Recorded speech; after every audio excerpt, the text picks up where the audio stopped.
I knew something was off before I even opened the door. Not because of the house, not because of the voices inside, but because of how quiet everything felt inside me. 3 days ago, I was lying in a hospital bed, staring at a ceiling that never changed, listening to machines that tracked things I couldn't control. The doctor kept his voice calm, almost too calm. Recovery isn't just physical, he said. You need rest, no stress, no strain. I remember nodding. Not because I believed him, but because I didn't have the energy to argue. Now I stood outside the same house I had lived in for years, holding a bag that felt heavier than it should have. Not from what was inside, but from what I already expected. The lights were on. Voices drifted through the door. Laughter. Plates clinking. Normal. Too normal. I pushed the door open. The smell hit first: oil, garlic, something rich and heavy. The kind of meal that takes effort. The kind of meal no one recovering from surgery should even be near. No one rushed over. No one even paused.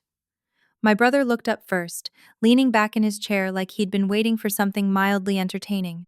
Well, he said, smirking slightly, look who finally decided to come back. Not relief. Not concern. Just that. I stepped inside slowly. My body still felt stiff, every movement reminding me that I wasn't supposed to be doing much of anything yet. My mom stood near the table, adjusting plates that didn't need adjusting. You're just in time, she said without looking at me. We're about to eat. That was it. No. How are you? No. Are you okay? Just timing. Just convenience. I stood there for a second longer than I should have, still holding my bag, still waiting, for something that never came. Then I nodded, because something inside me had already started to shut down. I took a step forward, then another. Each movement slow, careful, not just because of the stitches, but because of the feeling building quietly under everything else. Not anger, not yet, just awareness. The table was already full. Food laid out neatly, everyone seated, everyone ready, except me. My brother tapped his fingers lightly against the table, glancing at me like I was late to something important. Well? He said. I blinked. What? He tilted his head slightly, like I was the one making things difficult. Dinner's not going to serve itself. The words landed clean, simple. Too simple. Like they had already decided this before I even walked in. For a moment, I thought maybe I misunderstood. Maybe he was joking, but no one laughed. No one corrected him. No one even reacted. They just waited. Like this was normal. Like I was the one slowing things down. You want me to serve? I asked. My voice came out quieter than I expected. He shrugged. You're already standing. A small pause. Then casually, like it meant nothing, he added. And you've been gone long enough. Gone. That word stayed there for a second. Not loud, not dramatic. Just wrong. Like the hospital was a vacation. Like the pain didn't count. Like I had chosen to leave.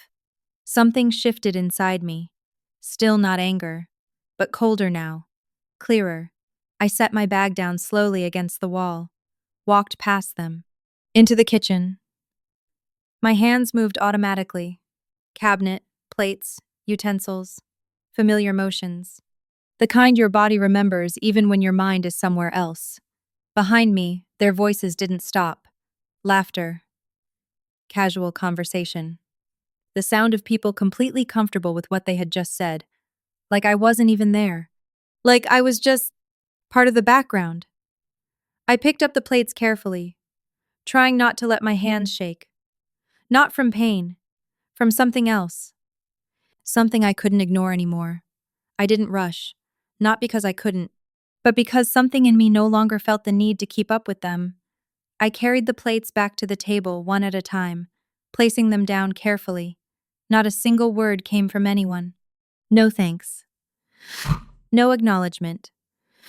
Just the quiet expectation that I would keep going. My brother reached for a glass before I even sat down. Water, he said, without looking at me. Not asking, telling. I paused for a second, then turned back toward the kitchen. Not because I agreed, but because I wanted to see how far this would go. The faucet ran. The sound filled the silence that had nothing to do with noise. I stood there a moment longer than necessary, watching the water hit the glass. Steady, controlled. Unlike everything else in this house. When I came back, he took the glass from my hand without even glancing up.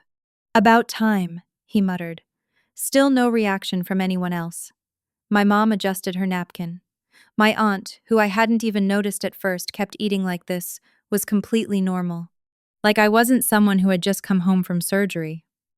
Like I was just late. I sat down slowly. Not fully. Just enough to rest. My body wasn't ready for this position yet.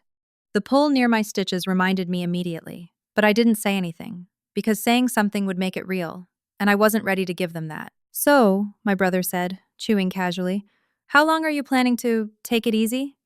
I looked up at him. "What do you mean?" He shrugged again. "That hospital thing. You know, recovery." The way he said it light, almost dismissive, made it sound like something optional. Like I could just decide to be done with it. "The doctor said I need time," I answered. He nodded slowly, like he was considering it, then smirked. "Yeah, but you look fine." There it was, the line. The moment everything shifted just a little more. I held his gaze for a second, not challenging, not defensive, just watching. Because now I understood something clearly. This wasn't about misunderstanding. They knew. They just didn't care. "You were gone 3 days," he continued. "We managed everything here. And now you're back. So things go back to normal." Normal. That word settled heavier this time. I leaned back slightly, ignoring the discomfort. "What's normal?" I asked. "You help out. Simple. Final." My mom finally spoke. "Don't start. Everyone's tired. Everyone. Not me." I nodded slowly, not agreeing, just acknowledging. Because something inside me had shifted again. Not reacting didn't feel like weakness anymore. It felt like control. I reached for my fork, took a small bite, let the silence stretch. And for the first time since I walked in, I stopped trying to belong to that table. No one noticed the moment I stopped trying. That was the thing about this house. You could disappear in plain sight, as long as you kept doing what was expected. I took another bite, chewed slowly. Not because I was hungry, but because it gave me something to do while I watched. My brother leaned back in his chair, relaxed, like everything had settled exactly the way he wanted. "Next time," he said, pointing his fork slightly in my direction, "at least let us know. We thought you were going to be gone longer." "You knew where I was," I said. He shrugged. "Yeah, but still." Still. My aunt glanced at me again. Curious now, waiting for a reaction that didn't come. "I just had surgery," I said. Not emotional, just a fact. Placed directly in front of them. My brother didn't pause. "Yeah. And now you're home," my mom added quietly. "We all have things to deal with." "You're not the only one," I nodded, because now I understood. Pain only mattered if it didn't inconvenience them. I set my fork down, carefully, deliberately. "You done already?" my brother asked. "For now." "Then at least grab the rest of the dishes." Kitchen's still a mess. I stood, slowly, and walked back toward the kitchen. But this time, I wasn't doing it for them. I was watching, measuring, letting them show me exactly who they were. "Seriously, you've been resting for 3 days," he called out. "You're fine. Fine." I picked up the last plate, turned, and walked back in. I stepped back into the room, placed the plate down slowly. "Finally," he said. I didn't move. I stayed standing. "Sit down," my mom said. I didn't. "What are you doing?" my brother asked. "Waiting," I said. "For what?" "For you to finish." Then something shifted. His eyes moved past me. My mom turned. My aunt froze. The room went quiet. Different quiet. Heavy. Tight. I didn't turn around. "You were saying something," I said calmly. No one answered. Because now, they weren't in control anymore. I stepped slightly to the side. Just enough. enough for them to see. Clearly. Everything changed. Posture, eyes, energy. You thought I was alone, I said. Silence. You should have told us, my mom said softly. For what? No answer. I walked back to the table. Sat down. Fully this time.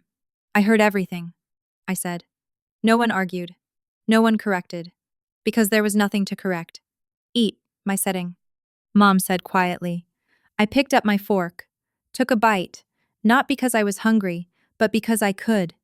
I looked at my brother one last time. Not to challenge, just to let him understand. Everything had been seen. Everything had been heard. He looked away first. The room fell into a different kind of silence. Not comfortable, not familiar, but real. And in that silence, I finally understood. Strength isn't always about pushing back. Sometimes, it's about standing still long enough for the truth to shift everything on its own.